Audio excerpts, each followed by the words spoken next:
For my last birthday, I asked a bunch of booktubers to recommend me a book, and boy, did they deliver. I ended up with a stack of 18 titles, and I would like to read all of them. So this year, you can expect 6 vlogs on your feed in which I will attempt to read each and every one of these recommendations. So grab a snack and pour your beverage of choice, because in today's video, we are going to be talking about... Hi. So, you will have seen the intro. This is past me. I don't know yet what the 3 books are that I'm going to read. I know what the first book is, but I don't know what all 3 of them are because I had plans. But libraries being libraries, not everything was available that I wanted to read for this first vlog. So, like, basically 2 of the 3 weren't available. And then the third one, I, wanted to read together with one of the 2 that wasn't available. So I was like, I'm gonna hold off on that one until they're both there. So I had to change plans. But yeah.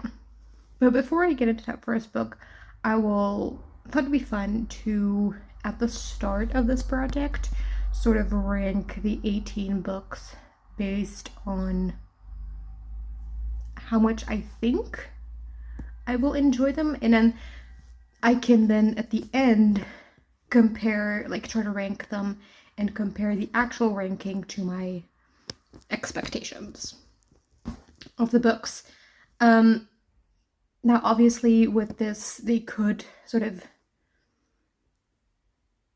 on a different day, I might swap number, I don't know, 3 and 4, for example, but roughly they're in the right place, I feel. Also, if the book you recommended is a little bit lower on the list, I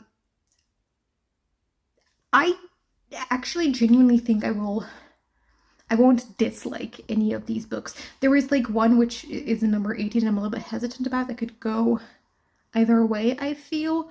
But I think that for most of these, I do think that I will, at least I won't have a bad time with them, even if they won't be new favorites.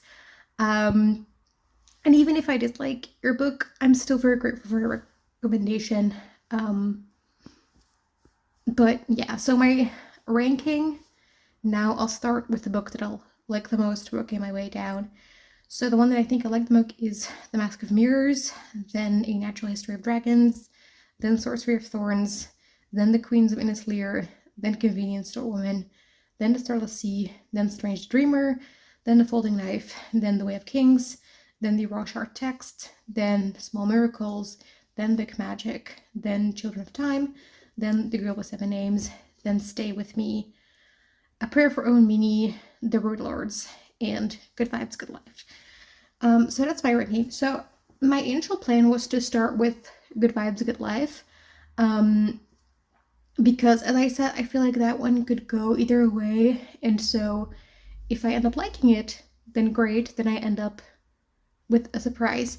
If I don't like it, then, that when it's behind us, then things can only go up from there, that was my initial plan, but then it wasn't available from the library, so I had to change plans, and I didn't really know what I wanted, but it was okay, you know what, the one that I wanted to read is a self-help book, which is a genre I don't read a lot of. A lot of this ranking is also based on how far are they in my comfort zone, and also just vibes. And then with the ones that I'd heard of before, just what have I heard about them.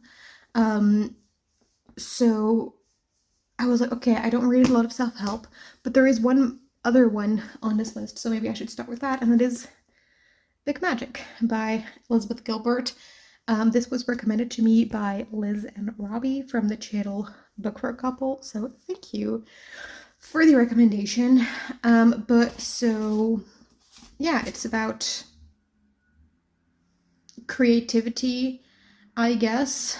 I already looked, and there are 6 parts. So I thought that I would update you, like, I would read the first 2, then update you, then read 3 and 4, update you, and then update you at the end as well. That way, we have 2 check-ins midway and then one at the end. I feel like that's a good balance. So yeah, I'll get started on this.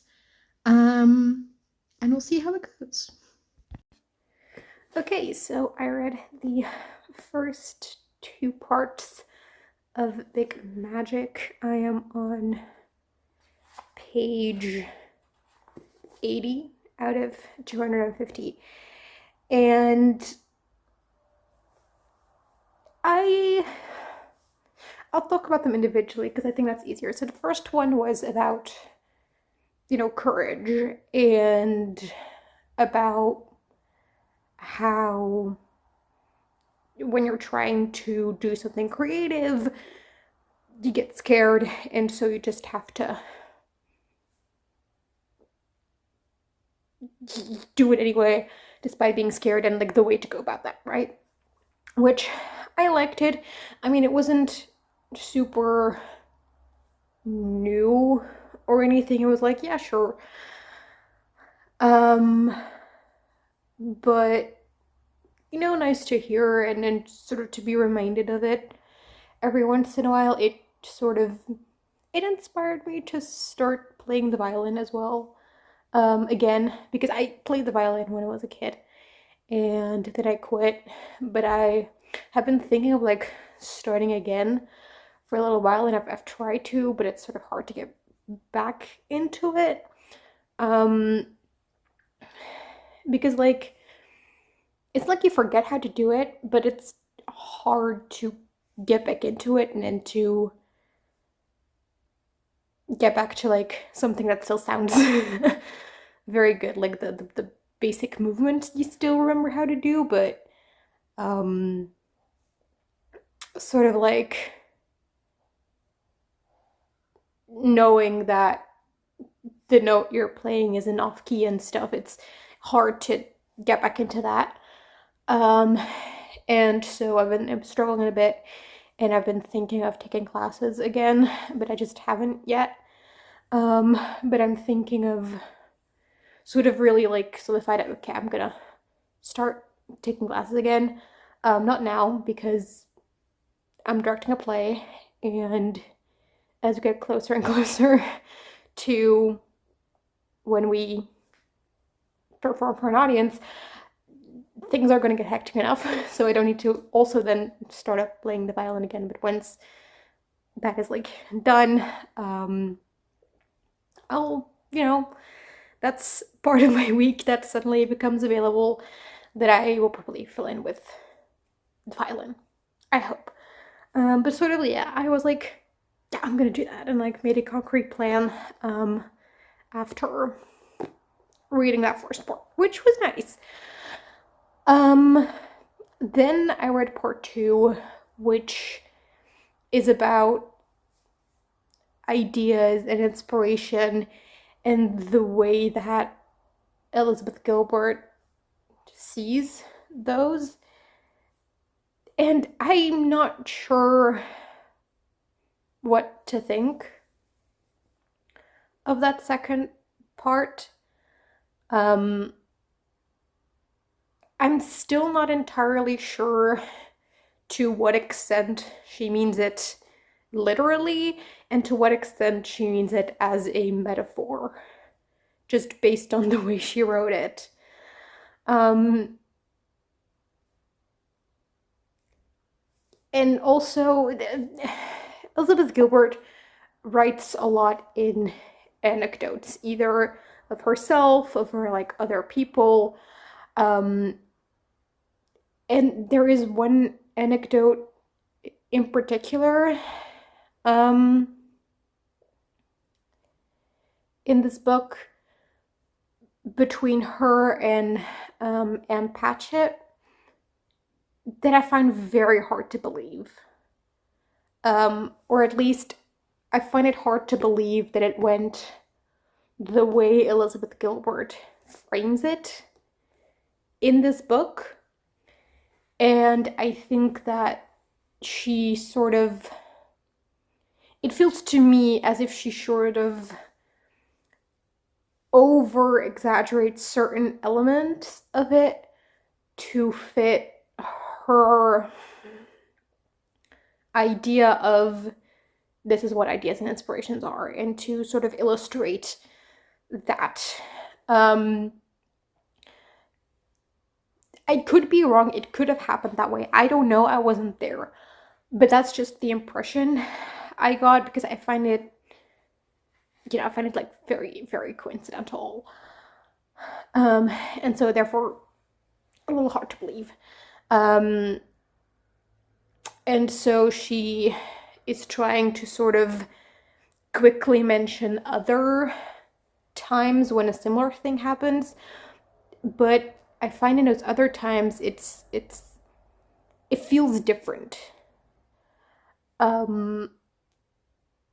Because there it feels more realistic in the other ones, but in the anecdote with Anne Patchett, I'm not sure if I fully believe what she writes there. So yeah, I was like, the first part, I was like, okay, I expect with a lot of self-help book, I feel like a lot of the times like, yeah, okay, this is not something super new. But so the first part was basically what I expected from it, and I didn't dislike it, but then the second part, I'm like, I don't. If that one anecdote wouldn't be in here, I think I would have liked that second part more. Just overall, I think Gilbert's writing style is very easy to read and just very compulsively readable as well. It reads rather quickly, this book. But there are certain elements to her writing that I find a little bit annoying after a while, that like I've noticed, and once I saw it, I couldn't unsee them. Like, she's often, for example, she goes like, oh, so you want to be creative. Perhaps you want to write a book or make a painting or play an instrument or produce a movie, but then you get scared because perhaps you think it's not going to be good enough, or someone can do it better, or maybe you think you're not going to be able to finish it. But then if you get over the fear, you be able to, because perhaps you might have success, or maybe it won't have like success, but you're still proud of yourself, or perhaps this, and it's just always like this sort of list of hypothetical possibilities that's just gets annoying after a while in the writing itself. My example is I was overdoing it in my example, of course, to make my point, but yeah, once I noticed that is the thing that she does a lot in this book, I can't unsee it anymore. So it's grating a little on me. So yeah, I have some mixed feelings. I'm not disliking it necessarily at this point, but I'm not in love with it either, which is honestly what I expected from this book. So yeah, that's my update. I'll talk to you once I've read part 3 and 4. So I read the next 2 parts in Big Magic. I'm not going to talk about them separately because they're kind of blending together for me. But the first one was like about permission to be creative and to devote your life to creativity. And the second one was about like dedication to your creativity. And I think that some of like she had some similar points in the two parts. So I'll just talk about them together. So we're talking about how, creativity is something that has always been part of humanity, and like one of the first things that humans did was create art, which is true. And it's nothing, again, it's like nothing that I've never heard before and never knew before. I think if anything, it did give me language to sort of defend myself against people who don't really take what I do seriously. Not necessarily in like a creative point of view, but also just my field of study is also, humanities, which aren't often taken seriously in like literature and stuff. So I think that it did give me some language for that, I guess. So I did like it for that. And then it also goes on to talk about how you don't really have the outcome of what you're doing into your own hands. Like, you can just create something and put it in the world, but you have no control over how others will receive it, which I did like that idea. I think it went on a little bit too long for me. But I liked the idea itself. And again, it sort of gave me some language. I already mentioned earlier that I'm directing a play. And it's something with my university. And so like the university newspaper, they always write a review, right? And I already know it's going to be negative because they don't ever write a positive review of anything. And so I think that, like, I don't mind because I know that half of the time they have no clue what they're talking about anyway. Just reading the reviews. So I don't mind, but I think that there are going to be some of my actors who are not gonna like it.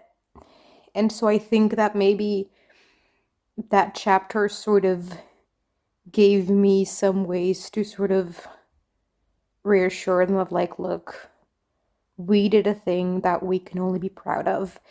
And if whoever wrote this review didn't like it and just wanted to be negative about there, that's like her or their prerogative to do. But that doesn't mean that we can be proud of what we did. I think that for that, I'm kind of happy that I read it for that I found some ways on how to be able to communicate that, I guess. So yeah, those two chapters are nothing that's like truly groundbreaking or anything. But I'm not mad that I read them because they sort of gave me the language and the tools to talk about some things that I was already thinking, but to like know how to get it across to other people, I guess. So yeah, I guess those are my thoughts. I'm gonna try to finish it tomorrow because that is the thing, it does read very, very quickly. So I'm gonna try to finish it tomorrow and then give you my final thoughts. And then, we can move on to other things. Okay, so it's the next day and I finished Big Magic by Elizabeth Gilbert. So I'll first talk about part 5 and 6 and then just do like a general wrap up of this book. So, part 5, it was like about the idea of like the tortured artist, like having to suffer in order for your art to be good. And so sort of countering that idea, which that part, didn't feel super relevant to me, as I personally have never really related to that whole idea. And it's never a thing that like I personally subscribe to. So, like if I think for the people who do, I think that could be a nice part, but just not for me personally. And then it went with, like if you're stuck on creating art, like how to go about that, and maybe just like try something different, the importance of curiosity, because she's like, okay, is there something that you're just curious about in a moment, and then try doing that, and maybe through like a bit of a detour you'll get to creating again, which I thought that was interesting, and like a good that was some good advice, I think, because I can definitely sometimes be someone who is just like sitting there trying to come up with something, and you're like, just go take a walk or like go do something completely different, and then it might come to you. Or like even further, like if you totally don't have something, just go to like something that you're currently interested in, and maybe in pursuing that thing, you might find inspiration for like a next art project or anything. So I thought that was good. I like that. And then the last one, part 6, was very, very short. It was, hang on, what was it about? Let me refresh my memory, because I actually finished it last night.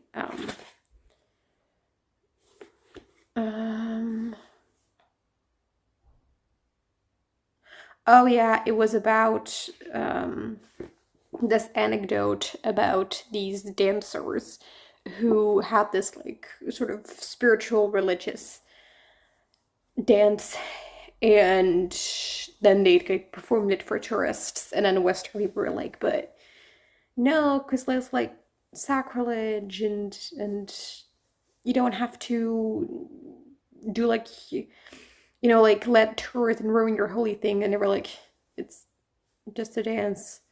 And then like sort of how the divine and just the regular creative sort of blend together, and I thought that was cool and fun, and it sounds very much like Western people, where they are like gonna be like the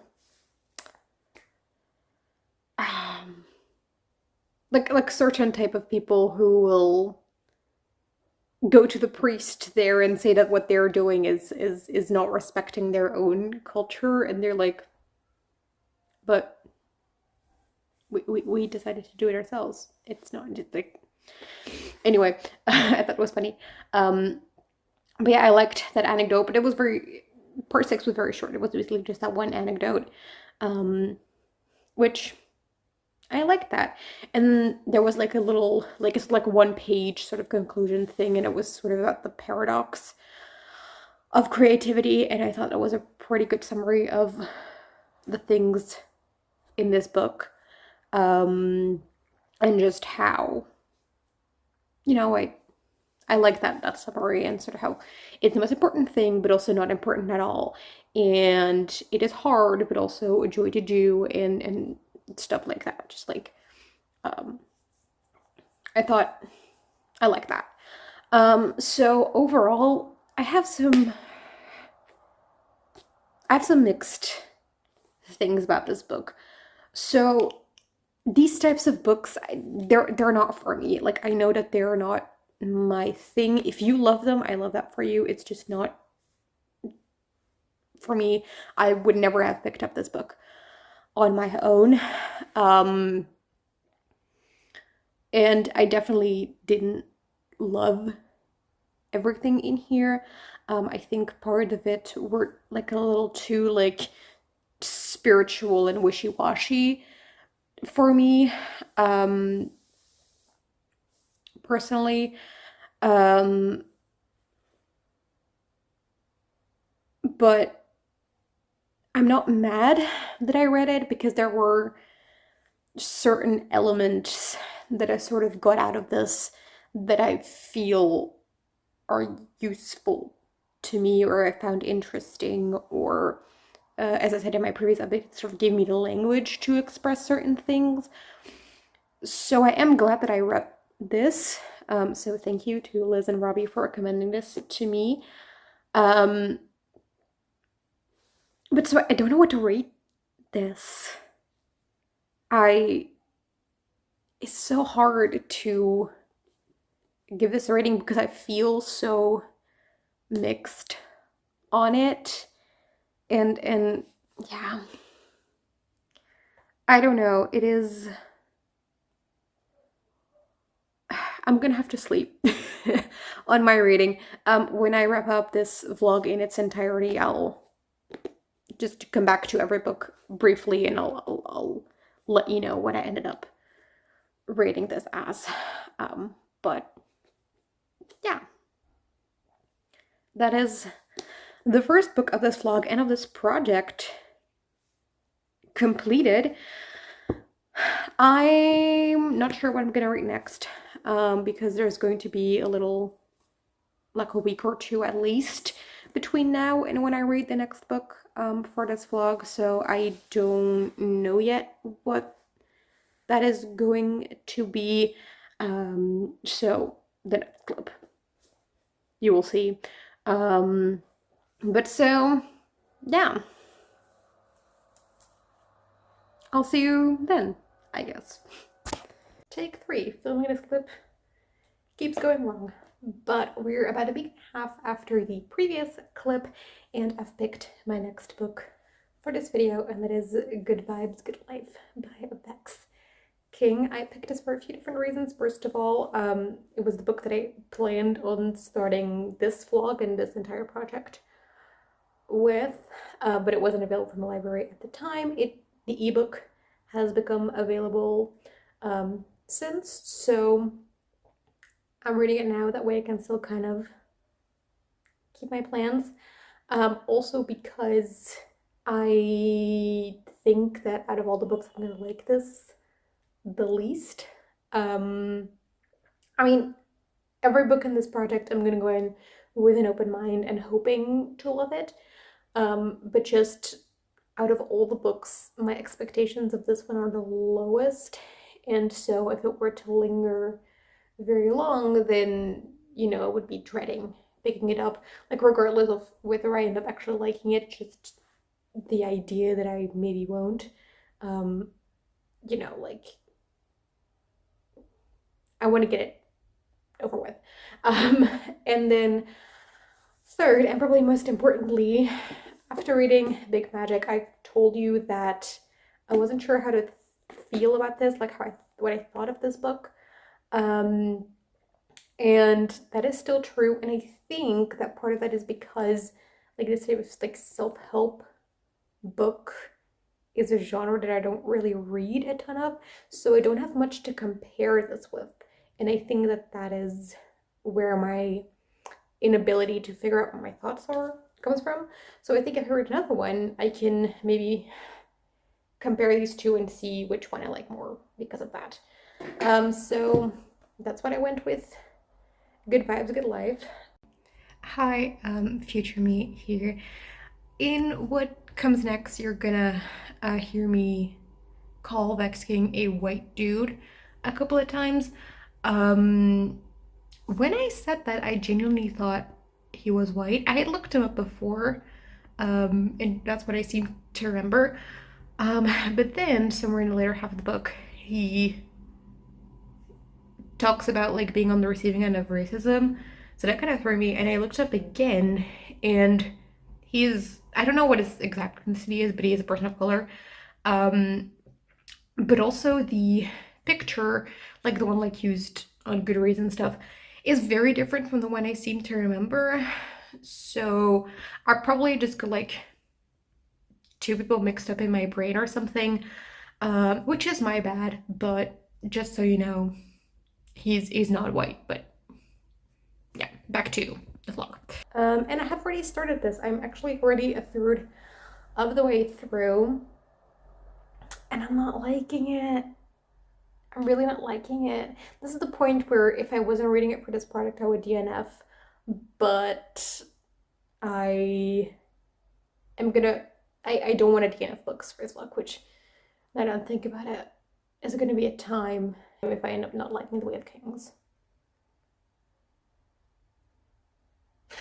Let's hope I just like that book, that we don't have that problem. But I'm not loving this. And so the writing style, it is very readable. I'll give it that. It is very accessible writing, but it feels very Instagram a lot of the time, which probably the reason that I feel that way is because the text is sort of broken up with these like a big like quotes that have like a little image, you know, like an Instagram post would be, or like a certain type of Instagram post would be, like these, you know, like inspirational quotes, you know, one of those. There are in this book like a lot, and I don't need them. They're kind of annoying me more than anything. I don't like this very Instagram style of I want to say telling a story, but it's nonfiction. It's not like getting your point across. I'm not loving that in a book. And then the content of it, I think, has some problematic elements to it. So, first of all, this features or fits in this very toxic positivity type of niche, which is just not a thing that works. Like, just thinking positive doesn't solve all your problems. It's a very harmful thing to perpetuate, just mental health wise. Because, and that's my second problem, it really puts the onus on the individual, where if your life is not what you want it to be, if you're not achieving what you want to achieve, if your mental health is bad, that is your own fault, and that is because you don't think in the right way, rather than acknowledging that there are systems at play and larger structures at play that just aren't meant to improve our mental well-being, that are holding us back, that are making us unhappy, and that just telling this person to change their vibe isn't going to help with that. And I think that the author in this has a pretty limited experience, because yes, he briefly mentions his childhood where he you know, grew up very poor, homeless even, and so yes, he comes from, you know, not the like a background that doesn't really guarantee a lot of success. in our society. And he was able to still be successful despite of that. And I think that because this author succeeded in that, he assumes that everyone can. And yes, okay, his background isn't privileged, and his economic situation as a child wasn't privileged, but he is still like a straight white man, which, you know, helps with a lot of things. So it, you know, like there are things in place that aren't being acknowledged in this book, and it is just, again, quite harmful mental health wise to put the blame of people's bad situation on them.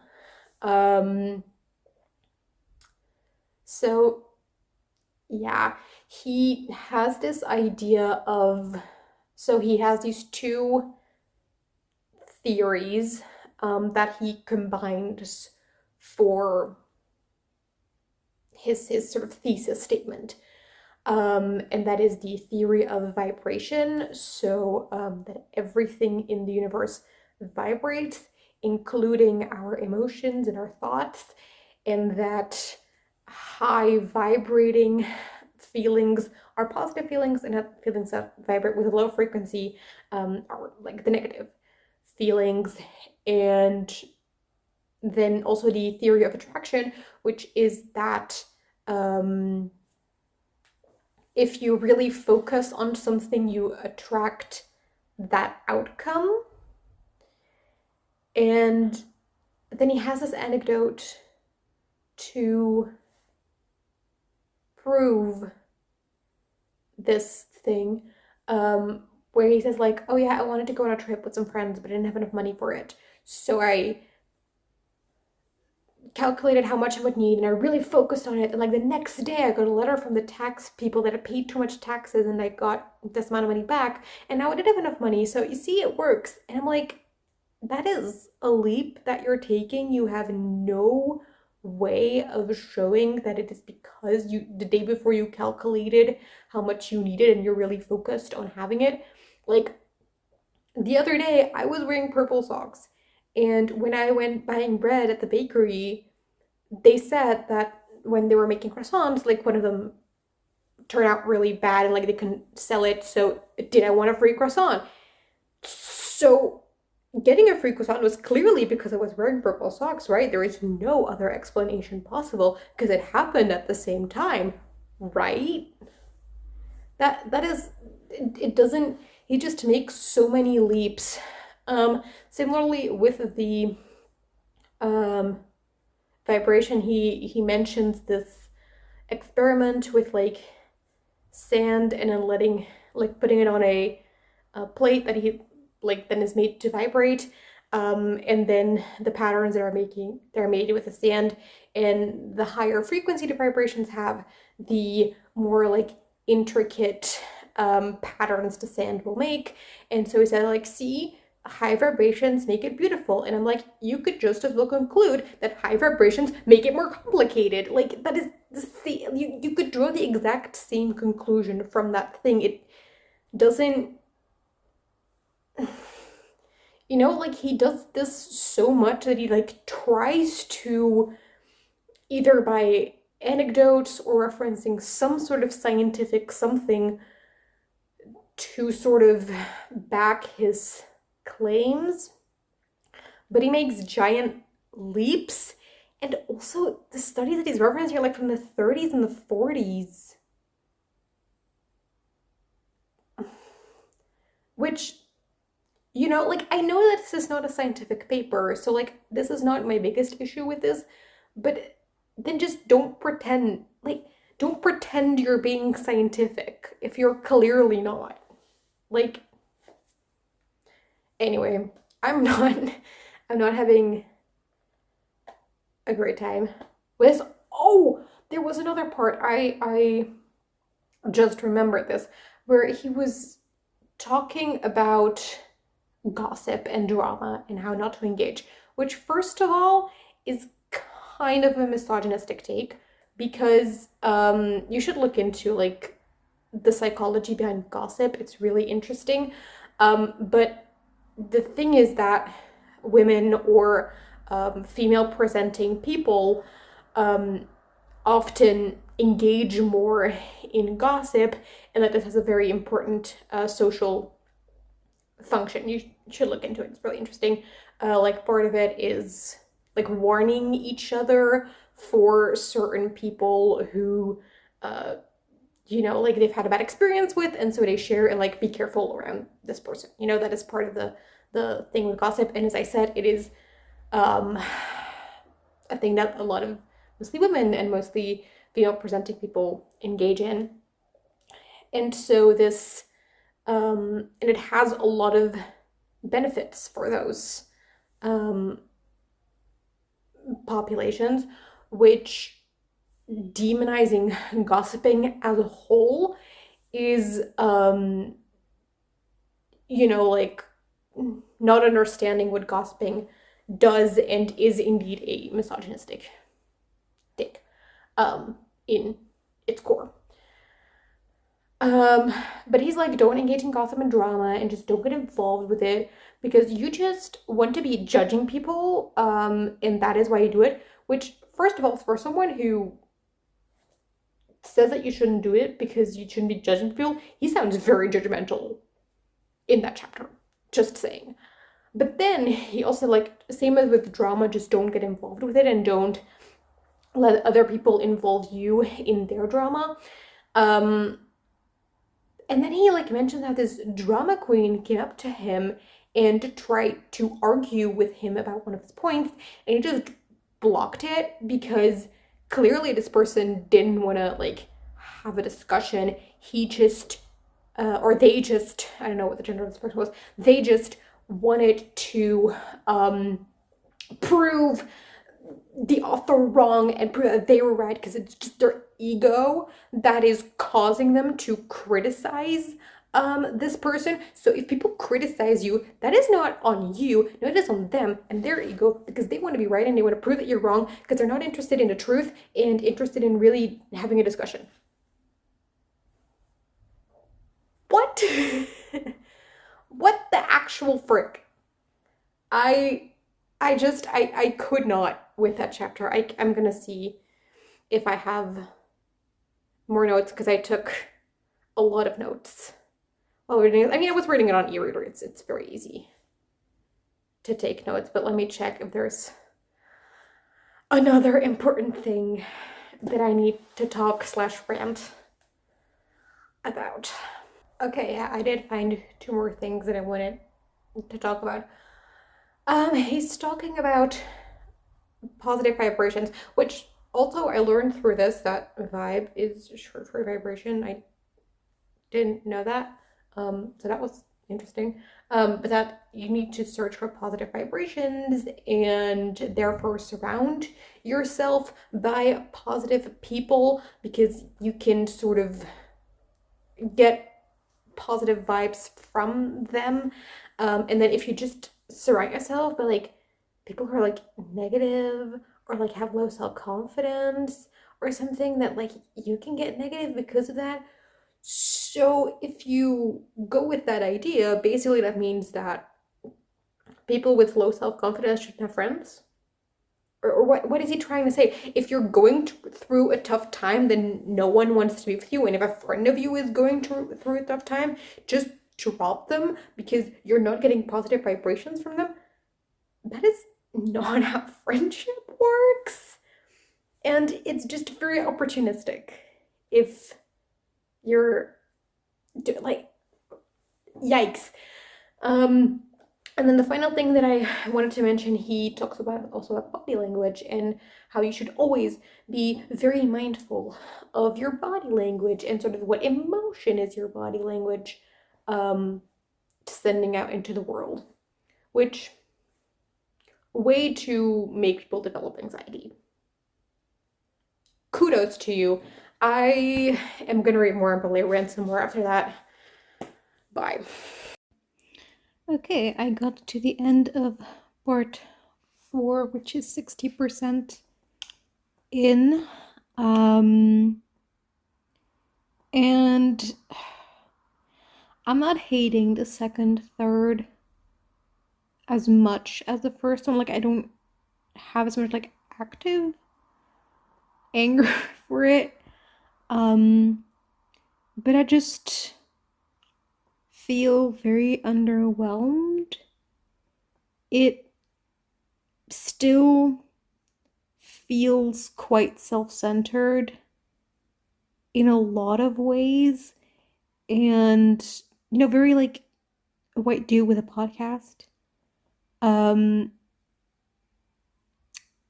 just like he was mentioning how people will talk about other people's mistakes and not look at themselves and not like evaluate what they do wrong. And so as an example, he says something on how other people have wronged him and not realized it, which you know is kind of, yeah. But there haven't been a lot of very problematic instances. There's like again the thing of like, if certain people in your life are bringing your vibes down, like the friendship isn't really worth it, which I've like, if it's toxic and it's constantly bringing you down, then sure. But if a friend is going through a hard time and isn't like positive and bleeding positivity onto you for a little while, like, then you shouldn't just drop them for that. That is just mean. Um so yeah, I don't love that. He has a lot of other advice that isn't bad, but it's just so surface level. That is mostly, especially part 4 is just so incredibly surface level. They're like, oh, don't pay attention to what other people think of you.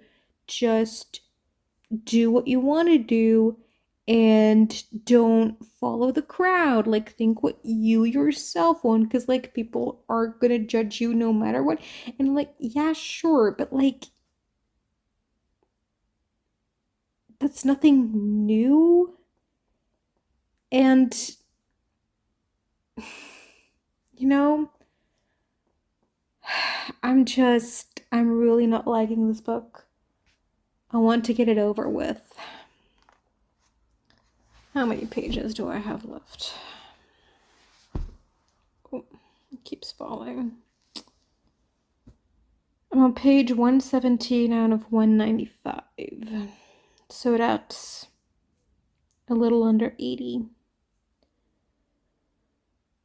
I guess I'll just keep reading. Okay, I finished Good Vibes, Good Life. And oh boy, this last bit was interesting. So there's still a lot of like very surface level non-advice. Like, break your goals up into smaller parts. Okay, like if you want to save $10,000, start by saving $100.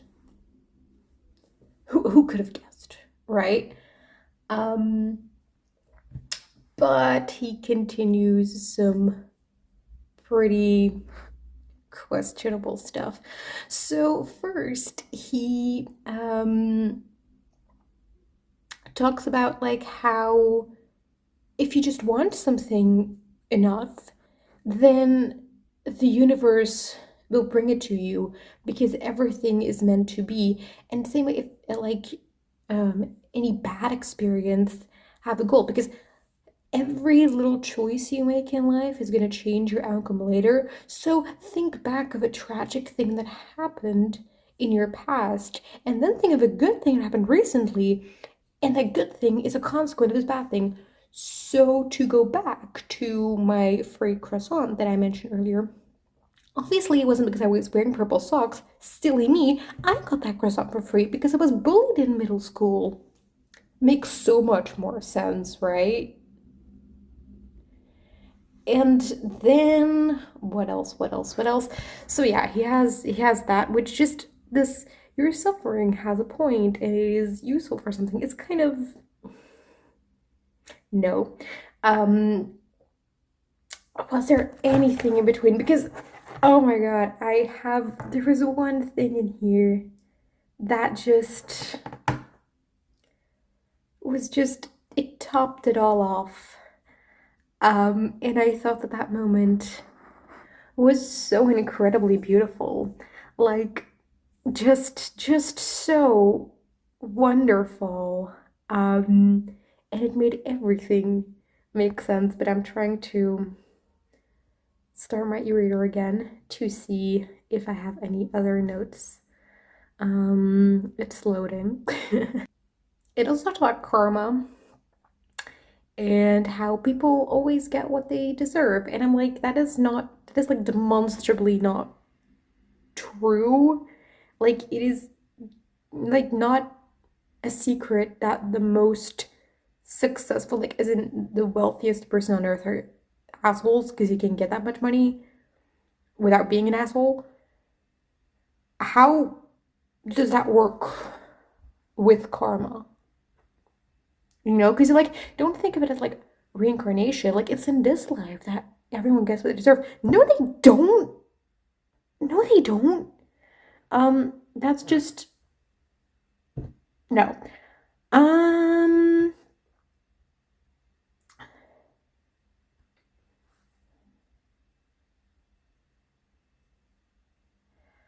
Also, he talks about like,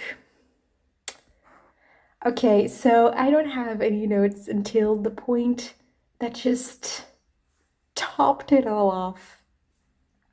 Because would you believe me if I tell you that this author doesn't believe in evolution?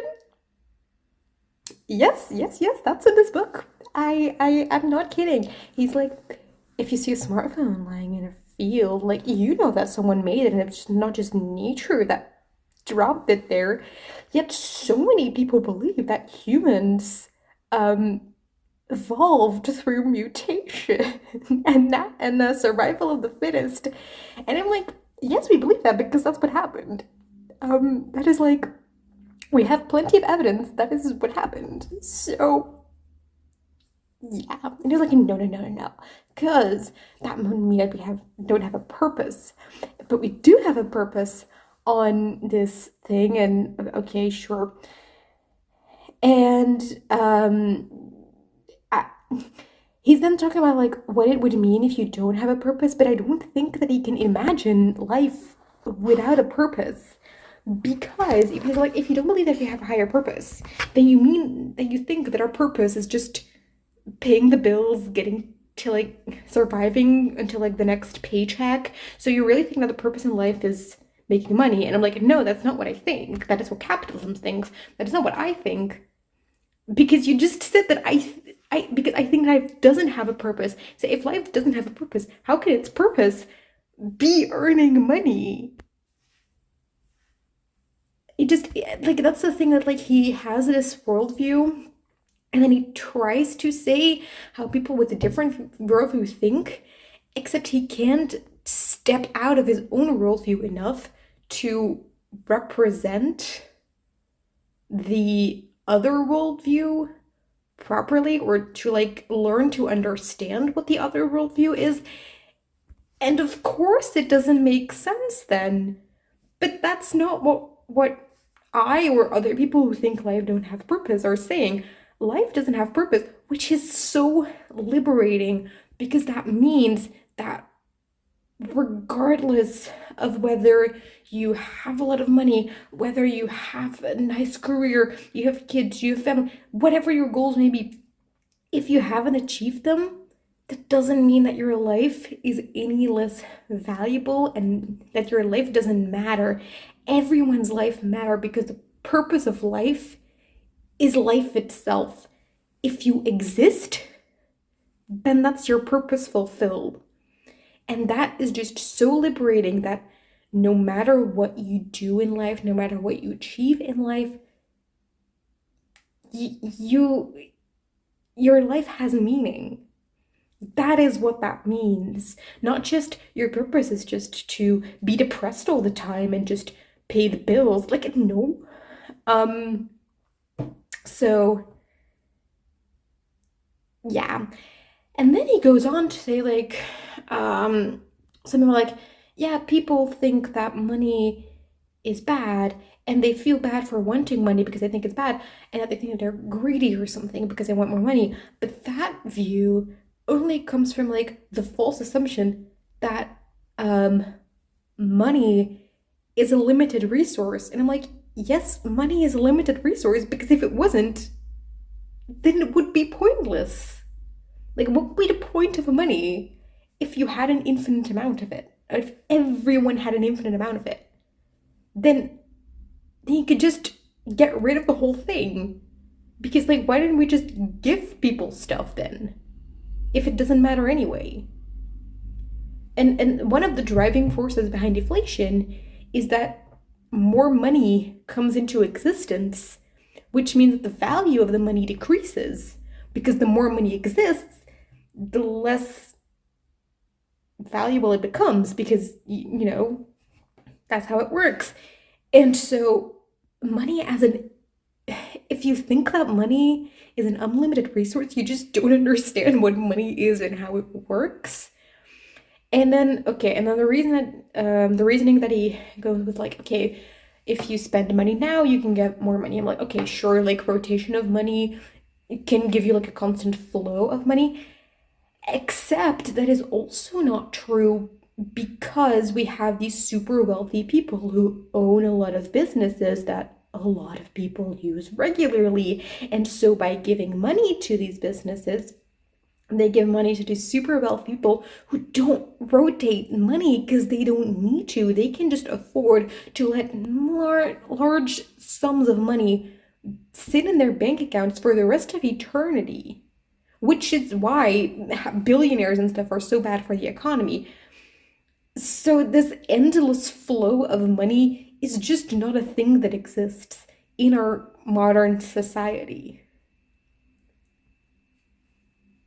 So, yeah. And then finally, the last chapter was about like happiness and contentment. And it's like, true happiness is not from achieving something, but it's just like you need a feeling from inside to be happy, regardless of your circumstance. Which, first of all, is like 2 pages. It's like, just be happy now. Which, very helpful, thank you. But also, your entire book is about how to achieve your goals so you can be fulfilled in your full potential. And then your last chapter is like, just be happy regardless of your situation, which way to like completely. I'm sorry, I think it's so funny. Like, way to completely invalidate everything you've said so far. I just think this is so hilarious. Like, in the first clip, I was mad. In the second clip, I was disappointed. Now I'm just laughing because this book is hilarious. Oh my god. Um, yeah. So, final thoughts. Let me get Big Magic so we can compare the two. 1 second. Okay, let's compare the two books to figure out what my thoughts are on them. So, my thoughts on Good Vibes, Good Life aren't hard.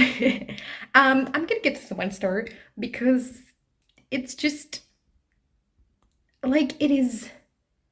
The advice is such like a pile of nothing, and a lot of the ideas are very problematic and harmful, and just don't understand how the world works. Um, So yeah, you've seen the rants. I'm not gonna go into it again. Um, but yeah, I'm so glad that I finished this though. The last part was highly entertaining. Um, the book was so dumb.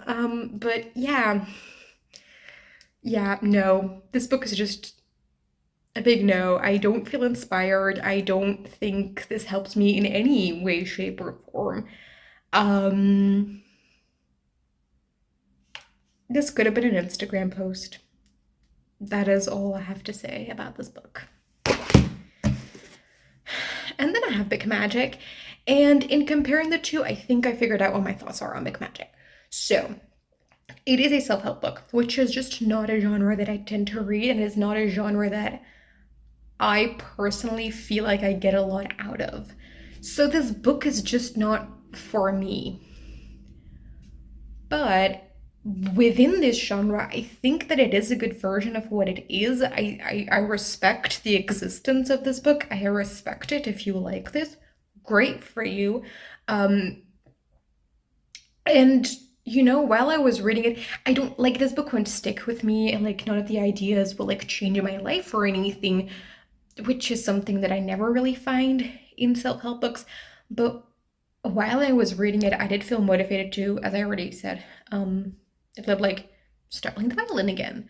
Um, so I guess like it hit its purpose there. Um, so like I don't mind this book. I'm not mad that I read it. It's just not for me. I'm not sure what rating I'm gonna give. I'm currently thinking of like a three and a half. Um, I don't want to give it lower because, as I said, it's not a bad book. I think it does what it sets out to do. But I don't want to give it much higher because, as I said, it's just not for me. And a large part of my rating is just like, what did I get out of this book personally? So I can't really justify giving it more than that. Um, so like three and a half, which one of the two I'll have to sleep on. Um, so yeah, I'm glad. I'm glad that I read this one, so it made me figure out my thoughts on this one. So yeah, but now we have, well, we have one very big miss. We have one that I don't mind, but it's also not a really big hit either. So I'm gonna need a good one to end this video, because I don't want all this video to be negative. So see if I can find a book that I think I'm gonna love for the final book of this video. See you then. Okay, so it is time to pick the third book, or to start the third book, I should probably say, for this vlog.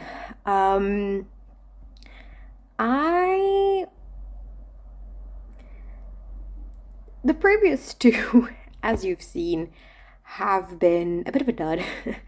And I didn't want this entire video to be that, so I'm gonna pick one that have high hopes I will like.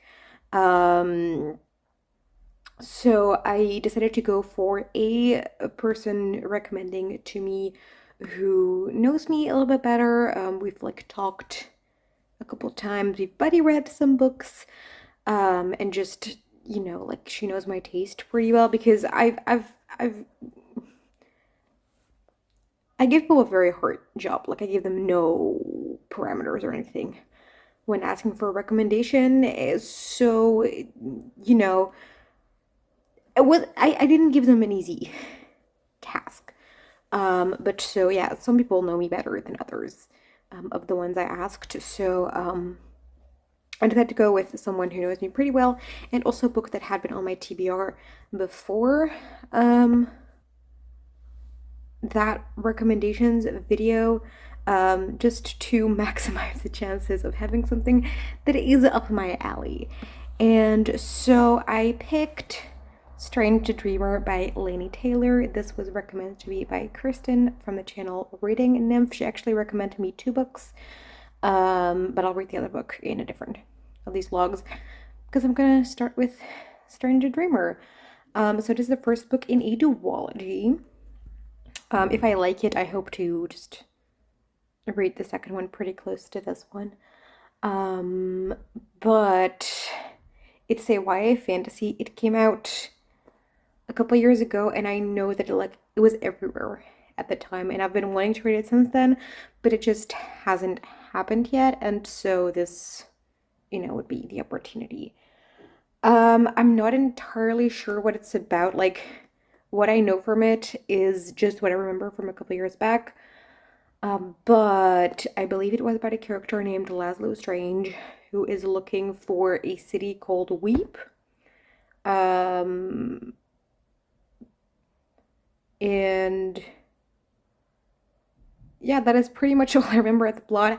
But I know that the thing that this book is most known for is its very lyrical writing style. Um, so I hope I'll enjoy that and just get like sort of more an aesthetic approach to this book than a thematic or anything. Maybe there are some strong themes. I don't know. I don't know. I think it could very well. But so yeah, those are the expectations that I'm going in with. That the writing is going to be the thing that pulls me in, and that is going to be the thing about it that I really like. So yeah, that's the book. Then I'm going to start. I just like the other ones. I'll update you at about a third and then about 2/3, and then when I finish the book, and I'll wrap up this first vlog at the end of that. So yeah, I'll talk to you when I've read a little bit. Okay, so I got to a third of Strange the Dreamer, a little over a third. It's part 1 and 2. And so far I'm quite enjoying it. So this is actually a dual POV book, which I did not expect. Part 1 is solely from Laszlo Strange's POV, but then in part 2 a second one got introduced. And the second POV is the chill character of the second book, the Muse of Nightmares. So I'll give you a quick synopsis. So one of the POVs follows Laszlo Strange, who starts off working at a library, and he is sort of researching this city that no one's ever been to. People haven't really like heard from it anymore. Like, is it still there? Like, is everyone dead from the city? We don't know. The city is called Weep, which is not its actual name, but everyone has forgotten its actual name at some point. All the same, everyone forgot at the same time. And so he is researching it, and then one day he gets the chance to actually go there, and so we follow him as he goes and what happens there. And then the other POV is Sarai, I think. I'm not sure if that's the right pronunciation, but that's how I've been pronouncing it in my head. She is the daughter of a goddess in the citadel of Weep. And in this city, a couple years back, all the gods were killed, and so all the descendants of the gods, except for a few who were able to escape. One of those is Sarai, and now they live in the citadel and keep hidden. Like, people don't really come there. They don't really know that these descendants of gods even exist, or are still alive, escaped. And so they're like, we're gonna be safe as long as no one knows that we're here, right?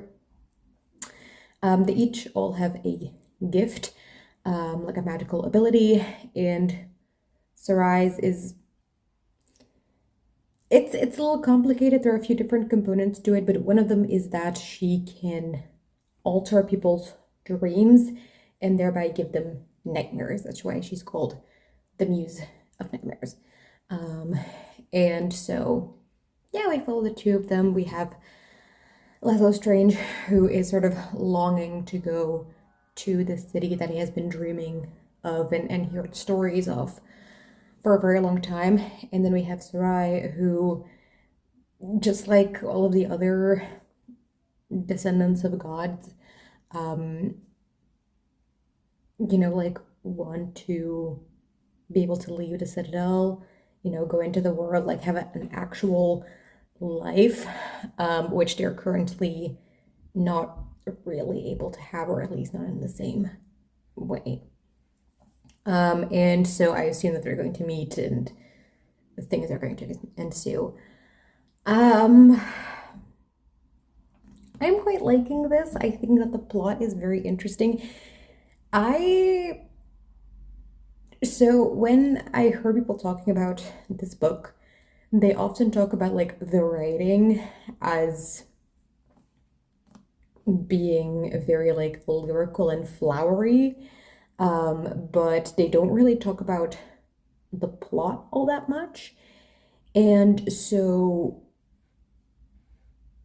going into this, I expected it to be like one of those books that, like all vibes, no plot type of thing, where it's just like the beautiful writing and you read it to kind of appreciate that. But there's much plot to it, which that is not the case. There is definitely plot in this so far, and I'm quite liking it. Especially in Laszlo's case, there is like, oh, it's not classic fantasy, but there's this familiar quality to it. So yeah, we have that. And then the writing style, yes, there are some really beautiful sentences in this and stuff, but I think that the floweriness sometimes gets exaggerated a little bit. Like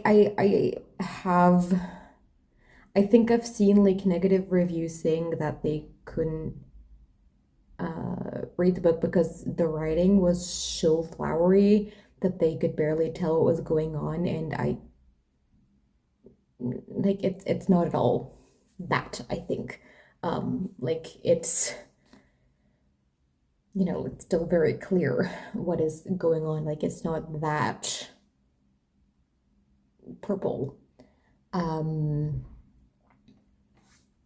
yeah, I am enjoying it so far. It is different from what I expected, just based on what I remember from reviews back when this came out. So it's different from what I expected, but I like it just as much as I expected to like it, if that makes sense. So, yeah, I'm now at the end of part 2. I will read part 3, which is about like a whole third. Where does part 4 start? I looked earlier, but I didn't mark the page. If I can find it. There. So then I'll read part 3 and then part 4 will be the last update. But yeah, I'm enjoying this, which I'm so happy about after the previous 2 books. So yeah, I'm gonna go back to reading and I'll talk to you once I've read part 3. Bye. Okay, so I made it 2/3 of the way through Strange the Dreamer, and I'm still really, really enjoying this book. As I already said, it's still quite different from what I expected from this, but I'm having a great time.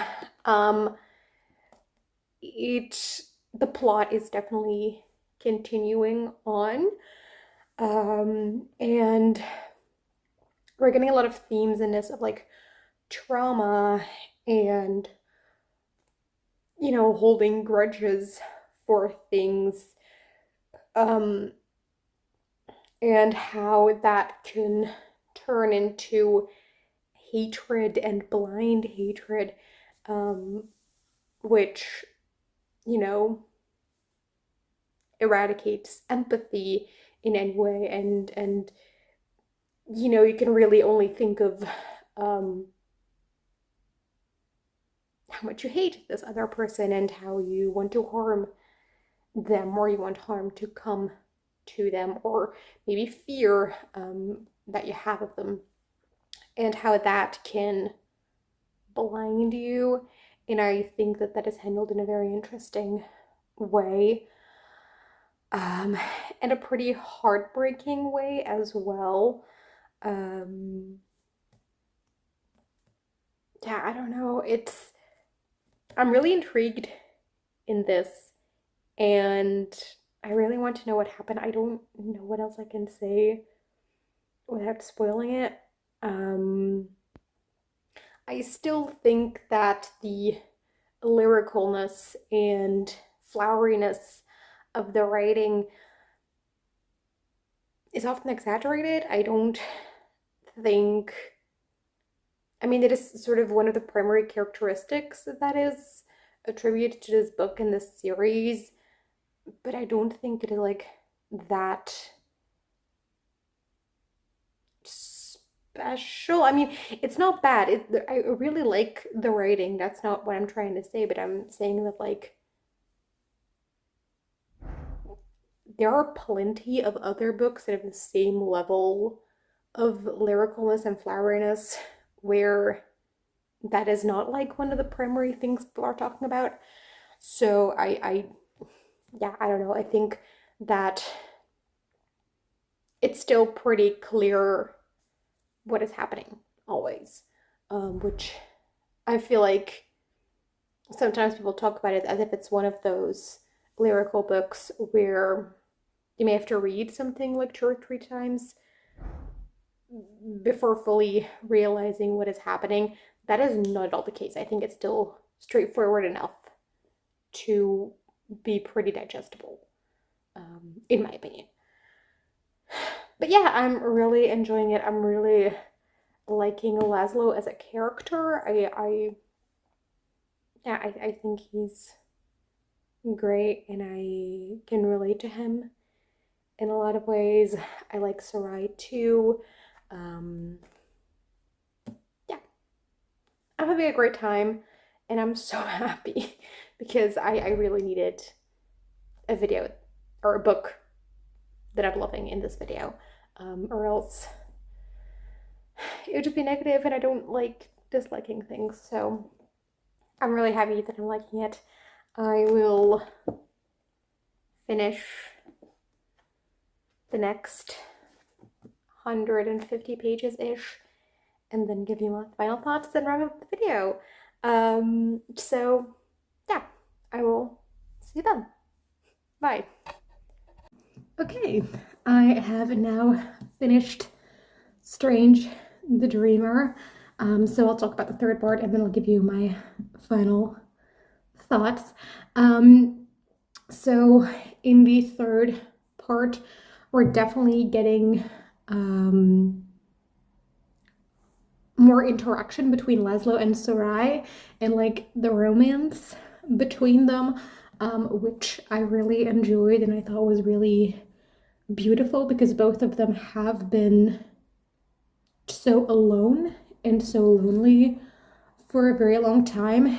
And so it was really nice to sort of see them come together and find love and acceptance and beauty with each other, and happiness, which especially for Sarai is something that she hasn't felt in a very long time, and how Laszlo helps Sarai with her nightmares and her trauma.